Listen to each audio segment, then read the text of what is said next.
Article 21 ప్రకారం right to live, అంటే భారతదేశంలో భారతీయులు ఎక్కడైనా జీవించవచ్చు అని చెప్పి.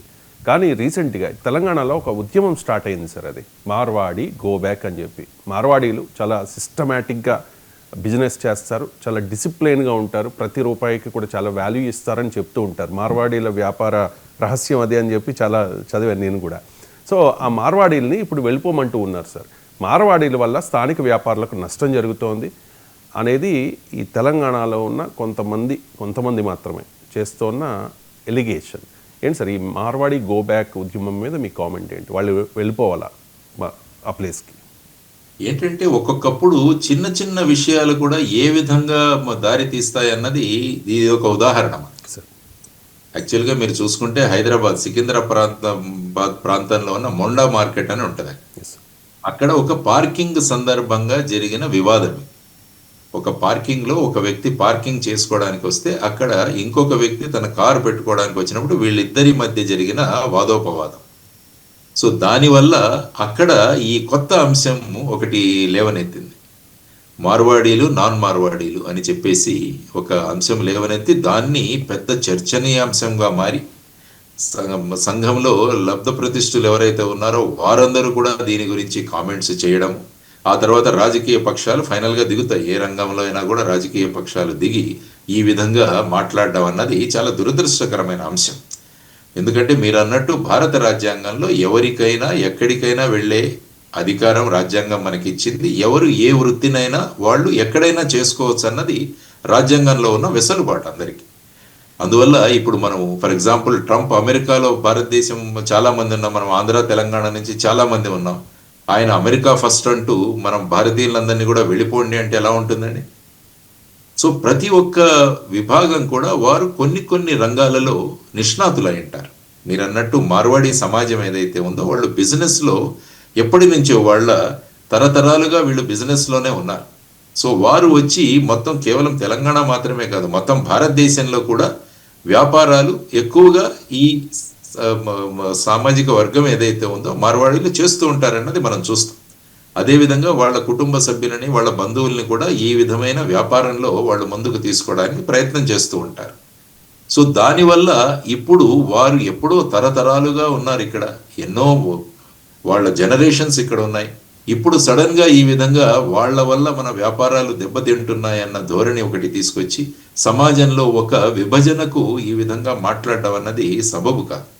ఎందుకంటే మనం అందరం కూడా మాట్లాడింది రాజ్యాంగం ఏం చెప్పింది అన్న దాని గురించి మనం చేయాలి. Ultimately constitution is supreme.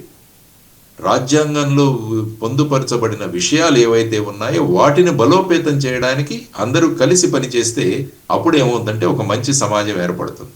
కానీ ఈ విధంగా మతాలకు మధ్య చిచ్చులు పెట్టే ఇది చూస్తున్నాం, కులాల మధ్య చిచ్చులు చూస్తున్నాం. ఇప్పుడు ఈ విధమైన భావన ఫర్ ఎగ్జాంపుల్ ఇప్పుడు బెంగళూరులో కూడా ఈ విధమైన ఒక సందర్భం జరిగింది. అంటే కావేరీ జలాలను ఇవ్వాలన్నప్పుడు అక్కడ కూడా కన్నడిగులు మరియు తమిళులు వీళ్ళ మధ్య కూడా వివాదం జరిగింది. ఇప్పుడు చాలా మంది అంటున్నారు కర్ణాటకలో ఆంధ్రప్రదేశ్ నుంచి చాలా మంది వచ్చి అక్కడ ఉద్యోగాలు చేసుకుంటున్నారు, మరి మాకు వీరి వల్ల ఈ విధంగా మా ఉద్యోగాలు పోతున్నాయి కాబట్టి వాళ్ళు వెళ్ళిపోవాలని కూడా కొన్ని రోజులు అక్కడ కూడా ఉద్యమాలు జరిగాయి. సో ఈ విధమైన ఈ సంకుచిత భావనలు ఏవైతే ఉంటాయో వీటిని ఎక్కడో ఒక చోట సమాప్తి పలకాలి మనం. ఎందుకంటే ప్రజలను మతాలుగా కులాలుగా ఈ విధంగా ప్రాంతాలుగా విభజించడం అన్నది కూడా చట్ట ప్రకారం నేరమే. ఆ విధమైన నేరాలను మనం ఎప్పుడు కూడా ప్రోత్సహించకూడదు. విషయాలు ఏమున్నాయి ఫర్ ఎగ్జాంపుల్ మేము చూస్తాం తెలంగాణ నుంచి పద్మశాలీలు చాలా మంది మహారాష్ట్రలో నేను పనిచేసిన థానేలో భివండి ప్రాంతంలో ఉన్నారు. వారందరూ కూడా చక్కగా అక్కడ వాళ్ళ ఉద్యోగాలు చేసుకున్నారు, మగ్గాలు అక్కడ ఉన్నాయి, తర్వాత మిల్స్ ఉన్నాయి. సో వీటన్నిటిని పెట్టుకొని వాళ్ళు చేస్తున్నారు. కానీ అక్కడ ఎప్పుడూ కూడా మీరు ఆంధ్రప్రదేశ్ నుంచి ఇచ్చారు మీరు బయటికి వెళ్ళిపోవాలి అన్న అది నేను ఎప్పుడు కూడా చూడలేదు. కానీ కొన్ని రాజకీయ పక్షాలు ఏవైతే ఉన్నాయో అవి ఈ విధమైన ప్రాంతీయ భావనలు తీసుకురావడానికి కూడా ప్రయత్నిస్తుంటాయి. మీరు యాక్చువల్గా శివసేన గురించి చూస్తే మహారాష్ట్రలో వాళ్ళు మొదట యాంటీ సౌత్ అన్నది మొదలైంది. దక్షిణ భారతదేశం నుంచి వచ్చిన వాళ్ళు ముంబైలో ఉండకూడదు అన్నది ఆ విధంగా మొదలైంది అక్కడ వాళ్ళ వన్ ఆఫ్ ది థింగ్స్. ఇప్పుడు చూసుకుంటే రాజ్ ఠాకరే అన్న ఆయన మహారాష్ట్ర నవనిర్మాణ సేన అతను కూడా బీహారు తర్వాత ఉత్తర భారతీయులు మహారాష్ట్ర నుంచి వెళ్ళిపోవాలి అన్నది కూడా వారు చేస్తున్న ఒక నినాదం. ఆ తర్వాత హిందీ భాషను మా మీద రుద్దుతున్నారు అన్నది ఇంకొకటి. సో ఈ విధంగా రకరకాల ఇటువంటి విషయాలు తెచ్చి వాళ్ళ అస్తిత్వాన్ని చూపుకోవడానికి కూడా చాలా రాజకీయ పార్టీలు ప్రవర్తిస్తున్నాయి. కానీ రాజ్యాంగం ఎప్పుడు కూడా ప్రతి వ్యక్తికి తను ఎక్కడ కావాలనుకుంటే అక్కడ తన ప్రొఫెషన్, తన వృత్తిని చేసుకోవడానికి, తను అక్కడ స్థిరంగా ఉండడానికి కూడా అధికారం కల్పించింది. కాబట్టి పొలిటికల్ పార్టీలు అన్నవి బాధ్యతాయుతంగా ప్రవర్తించాలి. ఈ విధమైన విభజన వల్ల ఏమవుతుందంటే ఏ ప్రాంతానికి దానివల్ల ఏ విధమైన మేలు జరగదు. అనవసరంగా ప్రజలలో ఒక రకమైన వాదోపవాదాలు కొనసాగుతాయి. ఇది రాజ్యాంగ విరుద్ధంగా కూడా కొనసాగుతుంది. మళ్ళా ఒక పార్టీ వాళ్ళు ఇంకొక పార్టీలు వార్నింగ్ ఇచ్చుకోవడము, ఇవన్నీ కూడా చూస్తున్నాము. ఇవన్నీ దురదృష్టకరమైన పరిణామాలు. ఎందుకంటే ప్రపంచాన్ని ఒక గ్లోబల్ విలేజ్గా మనం చెప్తున్నాం. ఇప్పుడు వసుదైక కుటుంబకం అని మనం అందరం కూడా మాట్లాడతాం. World is a global village. ప్రపంచం ఒక చిన్న గ్రామంగా మారిపోయింది. కాబట్టి అందరం కలిసి పనిచేస్తుంటేనే సాధ్యం అవుతుంది అన్నది మనం నేర్చుకోవాల్సిన అంశం. సో ఆ విధమైన పరిస్థితులు ఇప్పుడు ట్రంప్ మనకి టారిఫ్లు విధిస్తున్నప్పుడు మనం అతన్ని వ్యతిరేకిస్తున్నాం. ఎందుకంటే అతను అమెరికా వాళ్ళు బాగా ఉండాలి, ఇంతవరకు అమెరికా వాళ్ళను వీళ్ళందరూ కూడా వాడుకున్నారన్న దీంట్లో ఆయన టారిఫ్లు విధిస్తుంటే మనం దాని వ్యతిరేకంగా మనం మాట్లాడుతున్నాం. ఎందుకంటే ఇది పద్ధతి కాదు.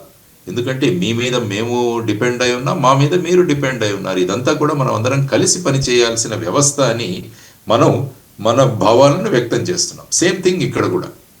కాబట్టి ఈ విధమైన విధానాలు ప్రజాస్వామ్యానికి మంచిది కాదు. అనవసరంగా ప్రజలను పక్కదారి పట్టించడం అవుతుంది.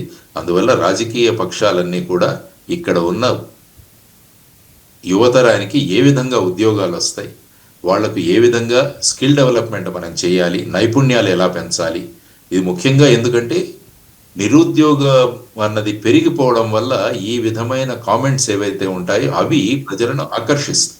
కాబట్టి ఎంప్లాయ్మెంట్ క్రియేషన్ అన్న దాంట్లో అందరూ కలిసి పనిచేస్తే బాగుంటుందన్నది నా అభిప్రాయం. Yes sir. మార్వాడి గోబ్యాక్ అనేది రాజ్యాంగ విరుద్ధం, అంతే కదా సార్. కొంతమంది రాజకీయ ప్రయోజనాల కోసం చేస్తున్న ఒక ఫేక్ ఉద్యమం, అంతే. Right sir.